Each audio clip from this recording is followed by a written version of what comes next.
വാക്യങ്ങൾ 19 അധ്യായം അതിന്റെ 21 വാക്യം വായിക്കാം. സദൃശവാക്യങ്ങൾ 19:21 ഇങ്ങനെ വായിക്കുന്നു: മനുഷ്യന്റെ ഹൃദയത്തിൽ പല വിചാരങ്ങളുമുണ്ട്, യഹോവയുടെ ആലോചനയോ നിവൃത്തിയാകും. മനുഷ്യന്റെ ഹൃദയത്തിൽ പല വിചാരങ്ങളുണ്ട്, എന്നാൽ യഹോവയുടെ ആലോചനയോ നിവൃത്തിയാകും.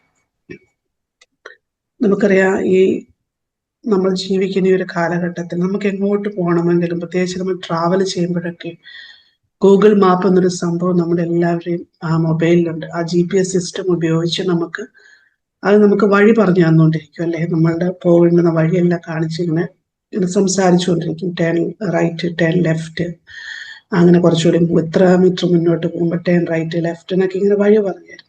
എന്നാൽ ചില സമയങ്ങളിലൊക്കെ അവർ പറയുന്ന വഴി കറക്റ്റ് ആവണമെന്നില്ല. ചില തെറ്റായ വഴികളൊക്കെ നമുക്ക് പറഞ്ഞു തരാൻ സാധ്യതയുണ്ട്.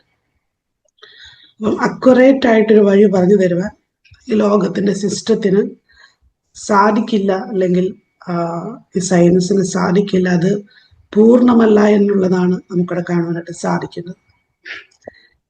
പഴയ നിയമകാലത്ത് നാം പരിശോധിക്കുമ്പോൾ ഇസ്രായേൽ മക്കൾ ഇതുപോലെ ദൈവം നടത്തുന്ന നമുക്ക് കാണാൻ സാധിക്കും. ഹല്ലേലൂയ. പകൽ മേഘസ്തംഭവും രാത്രി അഗ്നി തൂണുമായിട്ട് ഇസ്രായേൽ മക്കൾക്കുള്ള വഴിയെ തമ്പുരാൻ പറഞ്ഞു കൊടുത്ത് അവർ നടത്തുന്ന ഒരു ദൈവത്തെ നമുക്ക് പഴയ നിയമത്തിൽ കാണാൻ സാധിക്കുന്നുണ്ട്. മേഘം സ്റ്റോപ്പ് ചെയ്യുമ്പോൾ അവർ സ്റ്റോപ്പ് ചെയ്യും, അല്ലെങ്കിൽ രാത്രി സമയങ്ങളിൽ ഫയർ സ്റ്റോപ്പ് ചെയ്യുമ്പോൾ അവർ സ്റ്റോപ്പ് ചെയ്യും, അത് മൂവ് ചെയ്യുമ്പോൾ അവർ മൂവ് ചെയ്യും. അങ്ങനെ ഒരു സിസ്റ്റമായിരുന്നു കർത്താവ് അവർക്ക് നൽകിക്കൊണ്ടിരുന്നത്. ഒരുപക്ഷെ നമുക്ക് തോന്നാം അത് അല്പം കൂടി ഈസി ആയിരുന്നൊക്കെ നമുക്ക് തോന്നാം, കാരണം ഹല്ലേലൂയ അതിനെ നോക്കി നമുക്ക് മൂവ് ചെയ്യാറ്. പക്ഷേ ഉയർന്ന വിശ്വാസികളായ നമ്മളെ സംബന്ധിച്ച് അതിലും വലിയ ഒരു ബ്ലെസ്സിങ് ആണ് കർത്താവ് നമ്മുടെയൊക്കെ ലൈഫിൽ തന്നിട്ടുള്ളത്. ദൈവത്തിന്റെ പരിശുദ്ധ ആത്മാവിനെ ദൈവം നമ്മുടെ ഉള്ളിൽ തന്നിരിക്കുകയാണ്. സ്തോത്രം. കൊരിന്ത്യർക്ക് എഴുതിയ ലേഖനം 1 കൊരിന്ത്യർ 9 അധ്യായം അതിന്റെ 20-21 വാക്യങ്ങളില് സ്തോത്രം. ഹല്ലേലൂയ. 1 കൊരിന്ത്യർ 9 20-21 വാക്യങ്ങളോട് വരുമ്പോൾ ഇങ്ങനെ പറയുന്നു.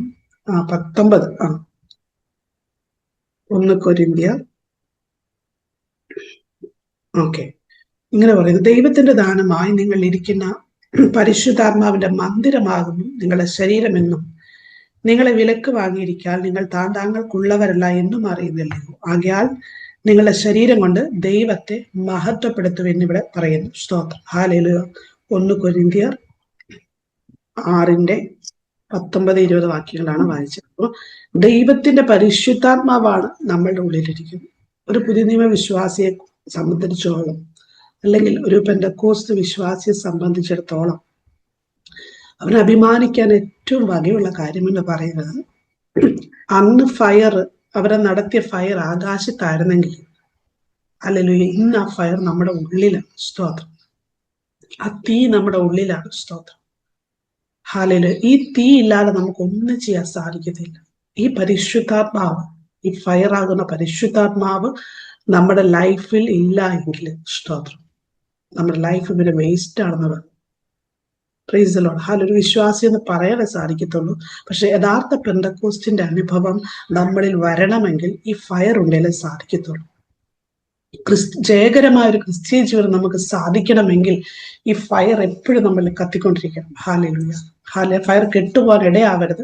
ഈ ഫയർ എപ്പോഴും നമ്മൾ കത്തിക്കൊണ്ടിരിക്കണം. കാരണം അങ്ങനെ കത്തിക്കൊണ്ടിരിക്കുമ്പോൾ GPS സിസ്റ്റം വഴി പറഞ്ഞു തരുന്നത് പോലെ, അല്ലെങ്കിൽ ഇസ്രായേൽ മക്കളെ പകൽ മേഘസ്തംഭവും രാത്രി അഗ്നിത്തൂണുമായിട്ട് പരിശുദ്ധ ദൈവം വഴി നടത്തിയതുപോലെ ഈ ആത്മാവ് നമ്മളെ വഴി നടത്താൻ കൊണ്ടും ഇടയാക്കി. നമ്മൾ ആദ്യം വായിച്ച വാക്യം, മനുഷ്യന്റെ ഹൃദയത്തിൽ പല ആലോചനകളുണ്ട്, എന്നാൽ ദൈവത്തിന്റെ ആലോചനകളാണ് നടക്കുന്നത്. ഫൈനലി നടക്കുന്നത്. അപ്പൊ ഈ സിസ്റ്റത്തിലൂടെ പരിശുദ്ധാത്മാവ് നമ്മളെ വഴി നടത്തുമ്പോൾ പലപ്പോഴും നമുക്ക് സെൻസ് ഇല്ലാത്ത പോലെ നമ്മുടെ ലൈഫ് എങ്ങോട്ടാ പോകുന്നത്, കർത്താവ് എങ്ങോട്ടാ എന്നെ കൊണ്ടുപോകുന്നത് കർത്താവ് എന്നൊക്കെ നമുക്ക് തോന്നുന്ന സാഹചര്യങ്ങൾ ഉണ്ടാകും. അതാണ് വ്യത്യാസം എന്ന് പറയുന്നത്. കാരണം GPS സിസ്റ്റത്തിൽ നമുക്ക് നമ്മുടെ സ്റ്റാർട്ടിങ് ടൈം, നമ്മുടെ ഡെസ്റ്റിനേഷൻ നമുക്ക് രേഖപ്പെടുത്തി വെച്ചിട്ട് യാത്ര ചെയ്യാൻ പറ്റും. പക്ഷെ കർത്താവ് നമ്മെ നടത്തുമ്പോൾ സ്തോത്രം, നമ്മുടെ ഫൈനൽ ഡെസ്റ്റിനേഷൻ എന്ന് പറഞ്ഞ എറ്റേണിറ്റിയാണ്. നമ്മുടെ യാത്ര അങ്ങോട്ടാണ്. ഹല്ലേലൂയ. ആ ഒരു കാഴ്ചപ്പാടിൽ നിന്നുകൊണ്ട് മാത്രമേ നമുക്ക് യാത്ര ചെയ്യാൻ സാധിക്കത്തുള്ളൂ. അല്ലാതെ നമുക്ക് നമ്മുടെ ഇഷ്ടത്തിന് നമ്മുടെ ഡെസ്റ്റിനേഷൻസ് അത് രേഖപ്പെടുത്തി നമ്മുടെ ലക്ഷ്യസ്ഥാനങ്ങൾ രേഖപ്പെടുത്തി വെച്ചിട്ട് നമുക്ക് യാത്ര ചെയ്യാന്ന് പറയുന്നത് അത് നമ്മുടെ ഹൃദയത്തിൽ നിന്ന് വരുന്ന ആഗ്രഹമാണ്. അത് പലപ്പോഴും സക്സസ് ആവണമെന്നില്ല. പക്ഷെ ദൈവത്തിന്റെ ആഗ്രഹത്തിൽ നമ്മൾ വിട്ടുകൊടുത്തിട്ട് കർത്താവ് എൻ്റെ ലൈഫിനെ അങ്ങ് നിയന്ത്രിക്കണം, അങ്ങയുടെ വഴി എന്നെ കാണിച്ചു തരണം എന്നുള്ള യാത്രയിൽ നമ്മൾ പോയി തുടങ്ങുമ്പോൾ സ്തോത്രം ഹല്ലേലൂയ, ആ യാത്ര എപ്പോഴും സക്സസ് ആയിരിക്കും. അതാ നമ്മൾ വായിച്ചത് സ്തോത്രം. മനുഷ്യന്റെ ഹൃദയത്തിൽ പല വിചാരങ്ങളുണ്ട്, എന്നാൽ സ്തോത്രം ഹല്ലേലൂയ ദൈവത്തിന്റെ ആലോചന നിവൃത്തിയാകും. കാരണം ദൈവത്തിന്റെ ഇങ്ങനെ യാത്ര ചെയ്തൊരു മനുഷ്യനെ സംബന്ധിച്ച് ദൈവത്തിന്റെ പദ്ധതികളും ദൈവത്തിന്റെ ആഗ്രഹങ്ങളും ദൈവത്തിന്റെ പർപ്പസുമായിരിക്കും ആ മനുഷ്യന്റെ ജീവിതത്തിൽ നടക്കുന്നത്. നാം ചെയ്യേണ്ട ഒറ്റ കാര്യം സ്തോത്രം, ഈ പരിശുദ്ധാത്മാവിനെ നമ്മുടെ ലൈഫിൽ അധികമായിട്ട് ആഗ്രഹിക്കുക. ഈ തീ എന്നെ കത്തിക്കണം കർത്താവെ, ഈ തീ എന്നെ വഴി നടത്തണം കർത്താവെ, ഈ തീ എന്നെ ഉപദേശിക്കണം കർത്താവെ എന്നുള്ള ആ ഒരു വലിയ ആഗ്രഹത്തിൽ നമ്മൾ നടന്നാൽ മതി. മറ്റാരും നമ്മൾ ഉപദേശിക്കേണ്ട ആവശ്യമില്ല. ഈ തീ നമ്മൾ ഉപദേശിച്ചുകൊണ്ട് ഈ തീ നമുക്ക് വഴി കാണിച്ചു തരും. സ്തോത്രം. നമുക്കറിയാം ആകാശത്തിലെ നക്ഷത്രങ്ങൾക്ക് പോലും പ്രകാശിക്കണമെങ്കിൽ സ്തോത്രം രാത്രി വരെ കാത്തിരിക്കേണ്ടതുണ്ട്. ഹാലലൂയ. ഒരു പക്ഷേ ജീവിതത്തിലെ ചില കഷ്ടപ്പാടുകളൊക്കെയാ ഹാലലൂയ സ്തോത്രം നമ്മളെ കാത്തിരിപ്പുകൾക്ക് ശേഷം നമ്മളെ പ്രകാശിക്കുവാൻ അല്ലെങ്കിൽ നമ്മളെ ആനന്ദിക്കുവാൻ ഇടയാക്കുന്നത്. സ്തോത്രം ജീവിതത്തിൽ ചില ഇരുണ്ട വശങ്ങളൊക്കെയാ ഹാലലൂയ സ്തോത്രം പലപ്പോഴും നമ്മളെ കൂടുതൽ പ്രകാശമുള്ളവരാക്കി മാറ്റുന്നു എന്നുള്ള വലിയൊരു മർമ്മം നമ്മൾ മറക്കരുത്. സ്തോത്രം ഹാലലൂയ. എന്ന് പറഞ്ഞതുപോലെ ദൈവത്തിന്റെ ആത്മാവ് നമ്മളിൽ ഉള്ളപ്പോൾ അവിടെ ഇരുളിന് സ്ഥാനമില്ല. സ്തോത്രം സകല ഇരുളിനെ കർത്താവ് മാറ്റും. നമ്മളെ പ്രകാശത്തിലൂടെ വെളിച്ചത്തിലൂടെ വെളിച്ചമാകുന്ന കർത്താവ് നമ്മുടെ അകം പുറം ഒരുപോലെ പ്രകാശിപ്പിച്ച് നമ്മുടെ വഴികളെ ക്ലിയർ ആക്കി സ്തോത്രം നമ്മളെ നടത്തുവാൻ ദൈവം ഇടയാക്കി തരും. അതുകൊണ്ട് ഈ ദിവസങ്ങളിൽ നമ്മുടെ യാഗപീഠങ്ങളെ ദൈവസനയിൽ ഒന്നുകൂടി ഏൽപ്പിച്ചു കൊടുത്ത് ഒന്നുകൂടി പണിയപ്പെടാൻ ഏൽപ്പിക്കുക. കർത്താവ് ആ തീ എന്നെ കത്തിക്കണം, എൻ്റെ കുടുംബത്തെ കത്തിക്കണം, ഇന്ന വിഷയങ്ങൾ മതി ആ തീ ഇറങ്ങണം. സ്തോത്രം എന്നെ വഴി നടത്തണം. അത് നമ്മൾ ഫസ്റ്റ് ഓഫ് ഓൾ നമ്മൾ വിശ്വസിക്കുക. അവിടെ വളരെ വ്യക്തമായിട്ട് അപ്പോസ്തലൻ പറഞ്ഞിരിക്കുക സ്തോത്രം ദൈവത്തിന്റെ ദാനമായി നിങ്ങളിൽ ഇരിക്കുന്ന പരിശുദ്ധാത്മാവിന്റെ മന്ദിരമാകുന്നു നിങ്ങളുടെ ശരീരം. ഹല്ലേലൂയ. എത്ര വലിയ ഒരു മർമ്മമാണ് വെളിപ്പെടുത്തിയെന്ന് നോക്കിക്കേ സ്തോത്രം. അതുകൊണ്ട് നിങ്ങളെ വിലയ്ക്ക് വാങ്ങിയിരിക്കുകയാണ്. ഹാലലുയ. നമ്മളെ കർത്താവ് വിലയ്ക്ക് വാങ്ങിയിരിക്കുക. നമുക്ക് നമ്മുടേതെന്ന് പറയാനായിട്ട് ഒന്നുമില്ല. സ്തോത്രം ഹാലലുയ സ്തോത്രം. നമ്മൾ കർത്താവിന്റെ വകയാണ്. ദൈവം നമ്മെ വിലയ്ക്ക് വാങ്ങിയിരിക്കുകയാണ്. അതുകൊണ്ട് നമ്മൾക്കുള്ളവരല്ല. സ്തോത്രം നമ്മൾ ആരുടെ വകയാ? കർത്താവിന്റെ വകയാ. സ്തോത്രം അതുകൊണ്ട് നമ്മുടെ ലൈഫിനെ കുറിച്ചുള്ള യഥാർത്ഥ പർപ്പസ് കർത്താവിനാണുള്ളത്, ദൈവത്തിനാണുള്ളത്. നമ്മൾ വിചാരപ്പെടുന്നുണ്ട് ഭാരപ്പെടുന്നുകൊണ്ടൊന്നും ഒരു കാര്യവും ഇല്ല എന്ന് ഇവിടെ വ്യക്തമായിട്ട് വചനം വിളിച്ചു പറയുക. അതുകൊണ്ട് നമ്മളെ വിലയ്ക്ക് വാങ്ങിയവനാണ്. നമ്മൾ എന്തിനാ വിലയ്ക്ക് വാങ്ങുന്നത്?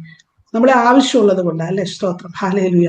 കർത്താവിന് നമ്മളെ ആവശ്യമുള്ളത് കൊണ്ട് ദൈവം നമ്മളെ വിലയ്ക്ക് വാങ്ങിയിരിക്കുകയാണ്.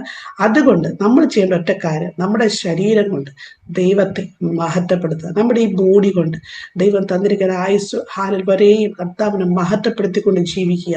അത് ഈ പരിശുദ്ധ ആത്മാവിന്റെ ആ ഫയറിന് നമ്മുടെ ഉള്ളിൽ തന്നിട്ടുള്ള ദൈവത്തിന്റെ ആത്മാവിനെ ആ തീയെ കത്തിക്കാൻ നമ്മൾ അനുഭവിക്കുക. പെന്തക്കോസ്റ്റിന്റെ അനുഭവം, പെന്തക്കോസ്റ്റിന്റെ നമ്മൾ അതില്ലാതെ നമ്മൾ എന്ത് ചെയ്താലും വേസ്റ്റാണ്. സ്തോത്രം. ഈ തീ ഇല്ലാതെ നമ്മൾ എന്ത് ചെയ്താലും വേസ്റ്റാണ്. ഇപ്പൊ ഞാനിവിടെ നിന്ന് പ്രസംഗിക്കുക സ്തോത്രം. ഈ തീ ഉള്ളിലില്ലാതെ ഞാൻ എത്ര പറഞ്ഞാലും ഹാലല്ല അതൊന്നും ചെയ്യാൻ പോകുന്നില്ല. പക്ഷെ അത് ഈ തീയോടുകൂടെ പറയുമ്പോൾ അതിന് ഇഫക്റ്റ് ഉണ്ടാകും. സ്തോത്രം. അവിടെ വിടുതൽ ഉണ്ടാകും, അവിടെ അത്ഭുതങ്ങൾ ഉണ്ടാകും. സ്തോത്രം. അതുകൊണ്ട് നമ്മൾ ചെയ്യുന്ന ഏത് കാര്യത്തിലും നമ്മൾ ജോലി ചെയ്യുമ്പോഴായിക്കോട്ടെ, അടുക്കള ജോലി ചെയ്യുമ്പോഴായിട്ടെ, എന്ത് കാര്യം നമ്മൾ ചെയ്യുമ്പോൾ ഇവൻ നമ്മൾ സംസാരിക്കുമ്പോഴും കർത്താവിനോട് പ്രാർത്ഥിക്കുക. കർത്താവ് ഈ തീ എന്നെ കത്തിക്കൊണ്ടിരിക്കണം. ഹാലല്ല ഈ തീ അണയുവാൻ അനുവദിക്കരുത്.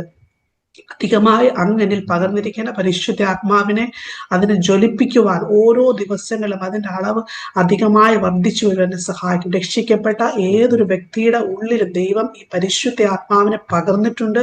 നാം നമുക്കുള്ളവരല്ല, നമ്മുടെ ബോഡി കർത്താവിൻ്റെതാ. സ്തോത്രം. നമ്മൾ വിശ്വസിക്കും ഈ ബോഡി കർത്താവിൻ്റെതാ, ഇതിനൊരു ഉടയവനുണ്ട്, ഇതിനൊരു അവകാശിയുണ്ട്. സ്തോത്രം. അതുകൊണ്ട് നമ്മൾ കർത്താവിൻ്റെതാ. ആ ഒരു കാഴ്ചപ്പാടിൽ നമ്മൾ നിൽക്കുക. ദൈവം അതിനിങ്ങനെ പറയുന്നത്, കാണുന്നത് താൽക്കാലികം, കാണാത്തതോ നിത്യം. നമ്മൾ ഇതുവരെ കണ്ടിട്ടില്ലാത്ത നിത്യതയിലോട്ട് കർത്താവ് നമ്മളെ കൊണ്ടുപോയിക്കൊണ്ടിരിക്കുക. ഇന്ന് പലരും ഇവിടെ കിടന്ന് വാദിക്കുന്നുണ്ട്, പ്രശ്നങ്ങൾ ഉണ്ടാക്കുന്നുണ്ട്, ഈ ഭൂമി സ്വർഗമാണെന്നും അല്ലെങ്കിൽ സ്വർഗം പോലെ ഇവിടെ ആക്കാനൊക്കെയുള്ള കാര്യങ്ങളൊക്കെ ചെയ്യുന്നുണ്ട്. ഓക്കെ, അതൊക്കെ ഒരു വശത്ത് നടന്നോട്ടെ. പക്ഷെ ദൈവജനം ഇത് പറയുന്നു, കാണുന്നത് താൽക്കാലിക, നമ്മൾ ഇവിടെ ടെമ്പററി ആയിട്ടേ ഉള്ളൂ. പക്ഷെ പെർമനന്റ് ആയിട്ടൊരു ലോകത്തിലോട്ട് കർത്താവ് നമ്മൾ ഒരുക്കൊണ്ടിരിക്കുക. ആ ഒരു പർപ്പസിൽ, ആ ഒരു ജേർണിയിലാണ് നമ്മൾ ഓരോരുത്തരും ആയിരിക്കുന്നത്. ഈ ചുരുങ്ങിയ ലൈഫ് സ്പാനിൽ കർത്താവ് നമ്മളെ കുറിച്ച് എന്തൊക്കെയോ ആഗ്രഹിക്കുന്നുണ്ട്.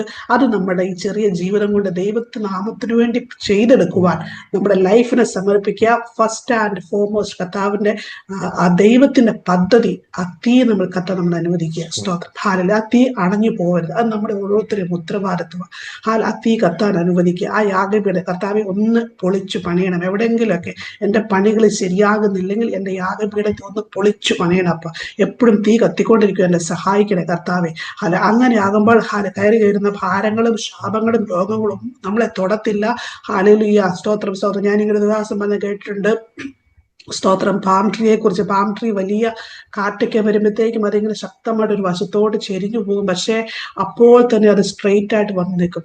ചില കാറ്റുകൾ, പ്രതിസന്ധികളൊക്കെ വരുമ്പോൾ സ്തോത്രം, നമ്മൾ അത് അങ്ങോട്ടും ഇങ്ങോട്ടൊക്കെ ഒലച്ചൊക്കെ കളയും. പക്ഷെ വീണ്ടും സ്ട്രെയിറ്റ് ആയിട്ട് നിൽക്കുന്ന പാം ട്രീയെ പോലെ ദൈവസന്നിധിയിൽ നിൽക്കുവാനും, ഹല്ലേലൂയ, ഒരു പ്രതികൂലം ഇതിൻ്റെ ഇടയ്ക്ക് വരുന്ന ഒരു പ്രതിസന്ധിയെ നമ്മളെ തകർത്ത് കളയാതെ ദൈവസന്നിധി ശക്തിയോടെ നിൽക്കുവാൻ, ഈ തീ നമ്മളെ മുന്നോട്ട് കൊണ്ടുപോകുവാൻ കർത്താവ് നമ്മെ അനുവദിക്കട്ടെ. നമ്മുടെ ലൈഫിനെ നിയന്ത്രിക്കുന്നത് ഈ പരിശുദ്ധാത്മാവാകുവാൻ, ഈ ഒരു സിസ്റ്റം ആകുവാൻ, ഈ ഒരു തീ ആകുവാൻ, ഈ ഒരു പെന്തക്കോസ്തിന്റെ അനുഭവം നമ്മുടെ ലൈഫിൽ കെടാതെ സൂക്ഷിക്കുവാൻ ദൈവത്തിന്റെ ആത്മാവ് നമ്മെ സഹായിക്കട്ടെ എന്ന് പറഞ്ഞുകൊണ്ട് എൻ്റെ വാക്കുകൾ ഇവിടെ നിർത്തുന്നു. ഈ വചനങ്ങളാൽ ദൈവത്തിന്റെ ആത്മാവ് നമ്മെ ഓരോരുത്തരെയും അനുഗ്രഹിക്കും.